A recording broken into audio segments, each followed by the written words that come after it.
I once attended a seminar with a group of managers. The speaker walked to the podium and said, "Please raise your hand if you like conflict." As you can imagine, everyone began looking around the room to check out how many hands were raised. It was about 50%. His response, "All of you who didn't raise your hand, you're in the wrong vocation." The reality is conflict is part of our everyday lives.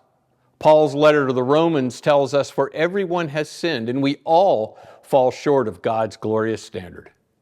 Where there is sin, there is conflict. The workplace, within our families and friends, and yes, in our churches. We do have options for dealing with conflict. Avoid it, run from it, ignore it, or choose to deal with it. The first two options rarely turn out well. All options have their challenges, and when you avoid or run from conflict, it usually finds you. Choose to ignore it and it may go away, but even if it does, it usually resurfaces. Choosing to deal with it can be uncomfortable, confrontational, and lead to hard feelings. However, it can lead to reconciliation. Think about the times when we all thought of avoiding or running from conflict was a good idea. Remember the story of Jonah, when God asked him to go to Nineveh and announce his judgment against their wickedness. Instead of following God's directive, he decided to run, get on a boat, and go to Tarshish. He spent 3 days in the belly of a great fish, asking God for forgiveness, and then still went to Nineveh and did as God had asked.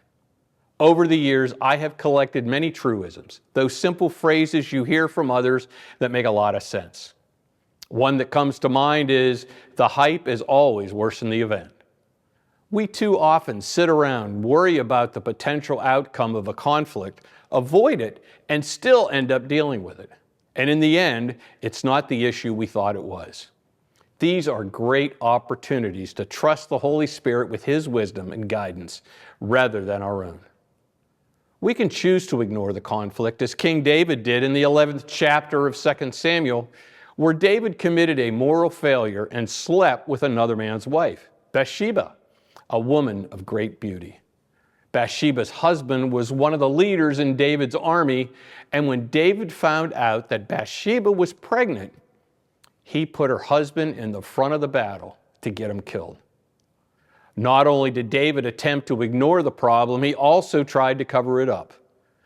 And like most conflicts we try to ignore, it still comes back and we have to deal with it anyway.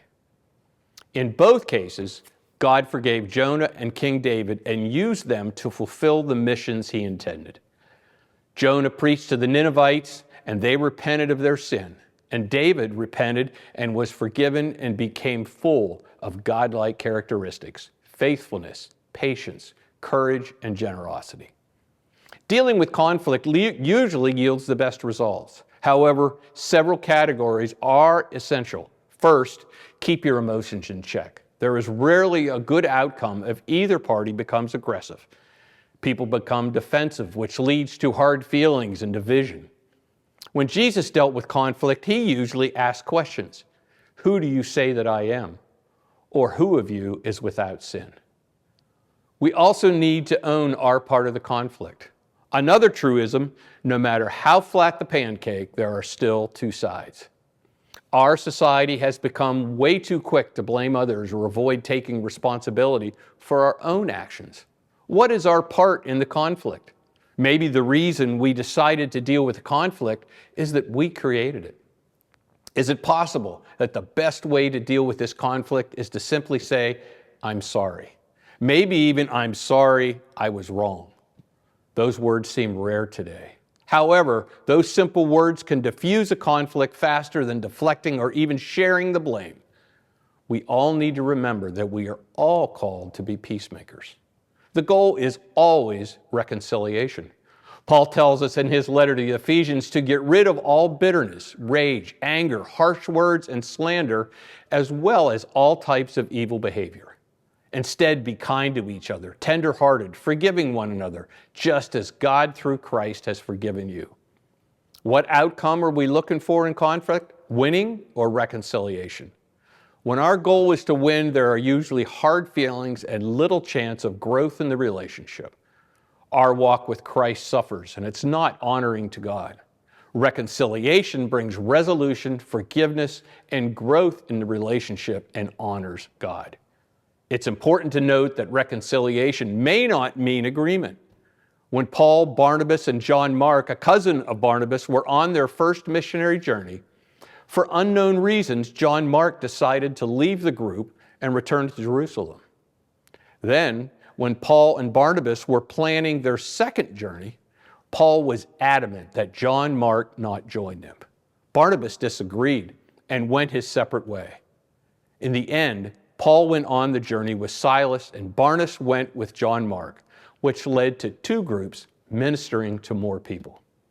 They disagreed, but the strong relationship maintained.